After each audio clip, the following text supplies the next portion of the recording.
Bismillahirrahmanirrahim. Assalamualaikum warahmatullahi wabarakatuh. Kami dari kelompok 1, Paralel B Teknik Kimia akan mempresentasikan tentang materi protein. Jadi di sini kelompok kami terdiri dari 4 orang. Yang pertama adalah Putri Septiana, NPM 44, kemudian Fabila Septa, NPM 60, kemudian Lutfiana Utami, NPM 71, dan Brahim Rizky, NPM 82. Selanjutnya, ya, kemudian akan diterangkan oleh teman saya. Ya, yang pertama adalah pengertian. Kata protein berasal dari protos atau proteos, yang berarti pertama atau utama. Protein merupakan komponen penting atau komponen utama sel hewan atau sel manusia. Kita memperoleh protein dari makanan yang berasal dari hewan atau tumbuhan. Protein yang berasal dari hewan disebut protein hewani, sedangkan yang berasal dari tumbuhan disebut protein nabati. Next. Yang kedua ada struktur. Struktur protein itu dibagi menjadi 4, yaitu yang pertama struktur primer. Struktur ini merupakan struktur yang paling sederhana, berupa suatu linier atau rantai lurus dari asam amino. Yang kedua, struktur sekunder, yaitu asam amino yang menyusun protein dihubungkan oleh ikatan peptida dan ikatan hidrogen. Rantai polipeptida berbentuk rantai terpilin. Yang ketiga, struktur tersier, yaitu merupakan yang lebih kompleks karena adanya beberapa ikatan yang menghubungkan antara protein yang satu dengan yang lain. Yang keempat, struktur kuaterner, yaitu terbentuk dari beberapa unit molekul protein tersier membentuk satu molekul protein. Protein yang mempunyai struktur ini biasanya merupakan globular. Next. Selanjutnya, tata nama. Nama peptida diberikan berdasarkan atas jenis asam amino yang membentuknya. Asam amino yang gugus karboksilnya bereaksi dengan gugus amina diberi akhiran -il pada namanya, sedangkan urutan penamaannya didasarkan pada urutan asam amino. Asam amino ujung yang masih mempunyai gugus amina menjadi rantai utama. Next. Selanjutnya, sifat-sifat protein. Sifat fisik dan kimia protein itu ada 8. Yang pertama, protein itu tidak berwarna dan biasanya tidak berasa. Yang kedua, bentuk protein bervariasi dari struktur bola kristaloid yang sederhana hingga struktur fibrilar panjang. Yang ketiga, protein umumnya memiliki berat molekul yang besar, berkisar antara 5 kali 10 pangkat 3 dan 1 kali 10 pangkat 6. Yang keempat, laju difusinya itu sangat lambat dan dapat menghasilkan hamburan cahaya dalam larutan, sehingga menghasilkan kekeruhan yang terlihat, atau dinamakan efek Tyndall. Yang kelima, proteinnya bersifat amfoter, yaitu keduanya bisa bertindak sebagai asam dan bisa bertindak sebagai basa. Yang keenam, protein dapat membentuk garam dengan kation dan anion berdasarkan muatan bersihnya. Yang ketujuh, kelarutan protein dipengaruhi oleh pH. Mereka akan lebih mudah larut daripada keadaan isoelektrik. Yang kedelapan, semua larutan protein memutar bidang cahaya terpolarisasi ke kiri, yaitu laboratory. Selanjutnya akan dijelaskan oleh teman saya. Oke. Di sini saya akan menjelaskan klasifikasi protein. Untuk klasifikasi protein dibagi menjadi 4, yaitu yang pertama berdasarkan bentuk molekulnya, yang kedua yaitu berdasarkan komposisi zat penyusunnya, yang ketiga yaitu berdasarkan sumber proteinnya, dan yang keempat berdasarkan fungsi biologisnya. Untuk yang pertama yaitu berdasarkan bentuk molekulnya. Next.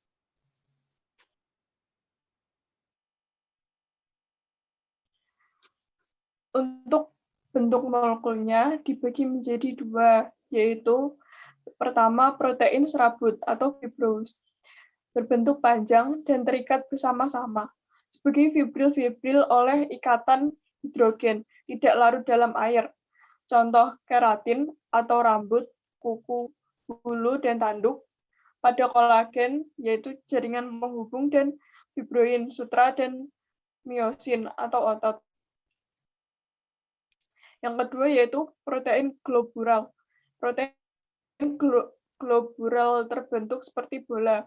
Banyak terdapat pada bahan hewani berupa susu, daging, dan telur. Protein ini mudah larut dalam garam dan asam encer serta mudah berubah karena pengaruh suhu, konsentrasi garam, asam, dan basa serta mudah mengalami denaturasi.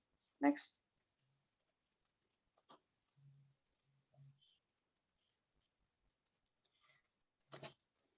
Yang kedua yaitu berdasarkan komposisi zat penyusunnya. Next.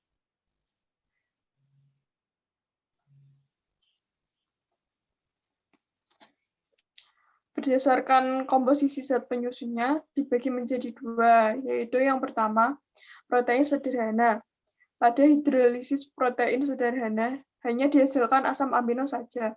Macam-macam protein sederhana adalah protamin, albumin, globulin, fibrinogen, glutelin, prolanin, skleroprotein, histon, globulin, dan protein. Yang kedua yaitu protein majemuk. Protein majemuk terdiri atas bagian asam amino yang berikat dengan bahan non-protein, misalnya lipid, asam nukleat, karbohidrat, dan lain-lain. Macam-macam protein majemuk adalah fosforoprotein, lipoprotein, nukleoprotein, kromoprotein, dan metaloprotein. Next.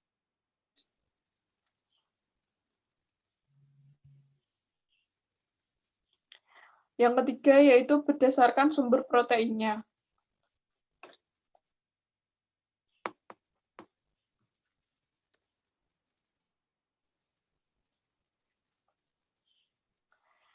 Dibagi menjadi dua, yaitu yang pertama, protein hewani.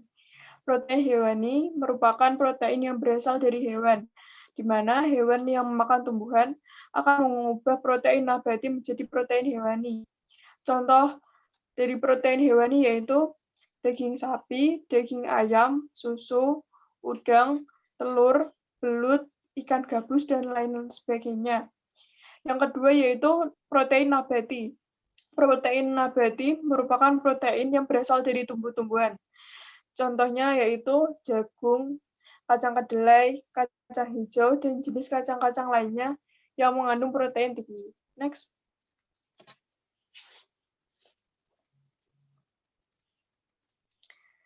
Yang keempat yaitu berdasarkan fungsi biologisnya. Next.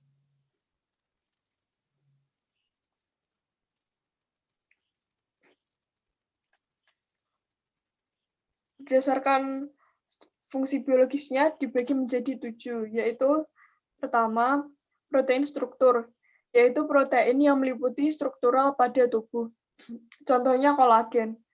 Kedua, protein transport, yaitu protein yang berfungsi untuk membawa molekul dari satu bagian tubuh ke bagian yang lain.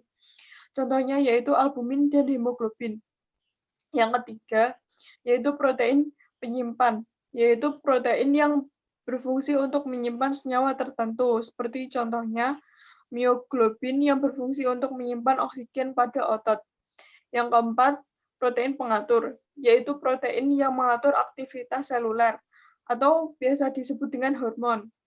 Contohnya yaitu insulin dan hormon pertumbuhan. Yang kelima yaitu protein kontraktil, yaitu protein yang bisa menyebabkan perubahan bentuk dan pergerakan makhluk hidup. Contohnya aktin dan miosin. Yang keenam yaitu enzim, yaitu jenis protein yang berfungsi sebagai biokatalis di dalam tubuh. Yang ketujuh yaitu protein pertahanan. Protein yang berfungsi untuk melindungi tubuh dari serangan benda asing. Contohnya imunoglobulin dan fibrin. Slide selanjutnya akan dijelaskan oleh teman saya. Selanjutnya saya akan menjelaskan apa itu sintesis protein. Proses sintesis protein merupakan proses untuk mengubah asam amino yang terdapat dalam linear menjadi protein dalam tubuh. 3 aspek penting dalam proses sintesis protein yaitu lokasi berlangsungnya sintesis protein pada sel, mekanisme berpindahnya informasi atau hasil transformasi dari DNA ke tempat terjadinya sintesis protein, dan mekanisme asam amino penyusun protein pada suatu sel berpisah membentuk protein-protein yang spesifik. Proses sintesis protein berlangsung di dalam ribosom, salah satu organel yang berukuran kecil dan padat dalam sel, juga nukleus, dengan menghasilkan protein yang non-spesifik atau sesuai mRNA yang ditranslasi. Ribosom sendiri memiliki diameter sekitar 20 nm serta terdiri atas 60% RNA ribosom (rRNA) dan 30% protein ribosom, disebut juga ribonukleoprotein atau RNP. Selanjutnya ada identifikasi protein. Identifikasi protein dibagi menjadi 2, yaitu analisis kualitatif dan analisis kuantitatif. Analisis kualitatif dapat dibagi menjadi 6, yaitu reaksi Santo protein yang dilakukan dengan larutan asam nitrat pekat ditambahkan dalam larutan protein menghasilkan endapan putih yang dapat berubah menjadi kuning apabila dipanaskan. Reaksi ini positif untuk protein yang mengandung tirosin, fenilalanin, dan triptofan. Yang kedua, reaksi Hopkins-Cole.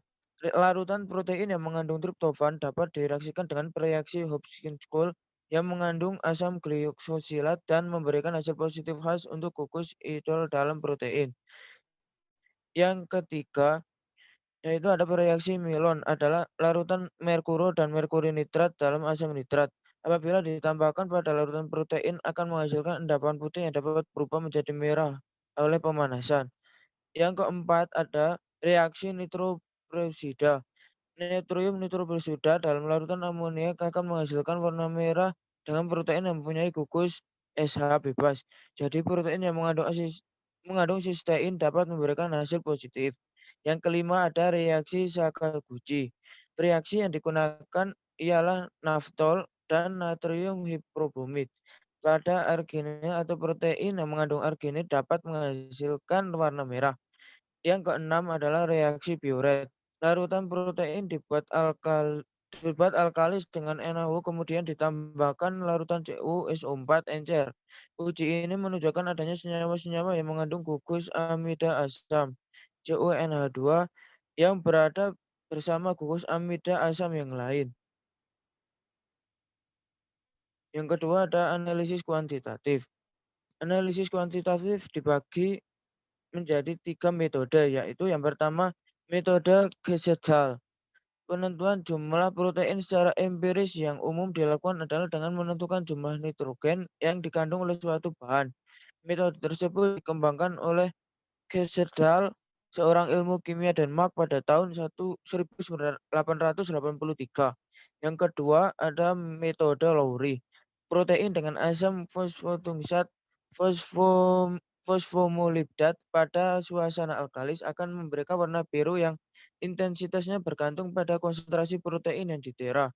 Yang ketiga ada metode titrasi formol. Larutan dinetralkan dengan basa NaOH, kemudian ditambahkan formalin akan membentuk dimetilol. Indikator yang digunakan adalah PP. Titrasi formol ini tepat untuk menentukan suatu proses terjadinya pemecahan protein dan kurang tepat untuk penentuan protein.